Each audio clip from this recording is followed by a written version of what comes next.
Bonjour et bienvenue à tous. Focus Entreprise s'intéresse cette semaine au challenge connecté. Que ce soit en entreprise ou au sein d'une association caritative, il faut savoir mobiliser ses membres pour promouvoir une cause, des valeurs ou tout simplement recréer du lien social. On le sait, vital depuis la pandémie que nous traversons. La start-up WeLive propose des challenges connectés, des offres clés en main ou sur mesure. L'objectif est de permettre aux membres d'une communauté d'atteindre un objectif ludique, sportif ou à impact comme la reforestation ou la mobilisation contre les violences faites aux femmes. Olivier Ouivet explique comment une aventure entrepreneuriale au départ, entre copains, est devenue une entreprise rentable, prête à se lancer à l'international. WeLive est né en 2018 et on a développé une application mobile pour proposer des challenges connectés aux entreprises. Des défis photo, vidéo, défis créativité, bien-être, nutrition.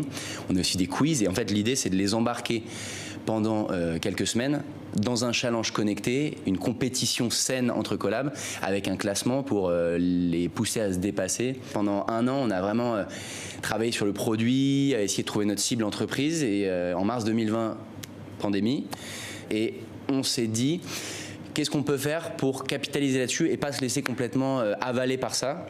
Et on a lancé un challenge qui s'appelle Challenge Je bouge chez moi sans bouger de chez moi. Donc on s'est dit on peut peut-être jouer la carte de la mobilisation à distance. On a réussi à mobiliser près de 10 000 collabs sur un challenge qui était un challenge caritatif puisqu'on était en partenariat avec la Fondation de France et on a reversé 50% de nos recettes au fonds Tous Unis contre le virus à l'époque. Nous, on a 6 verticales qui sont les entreprises prioritaires, les clubs de sport, pour mobiliser les fans, les villes pour engager les citoyens, les associations, ça marche très bien les associations caritatives pour mobiliser les donateurs, c'est-à-dire leur permettre de s'engager pour leur asso par le digital, les marques et notre dernière cible, c'est tout ce qui est école, université et ça, moi personnellement, ça me plaît beaucoup.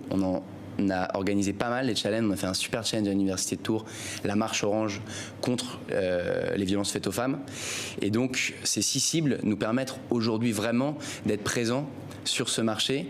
Et on commence du coup à décliner nos challenges à l'international, ce qui nous permet aussi de commencer à rêver un peu plus grand. Et l'objectif clairement d'ici à 2022, c'est de se développer en Europe, voire Amérique du Nord, parce qu'on commence à avoir des demandes Canada et États-Unis.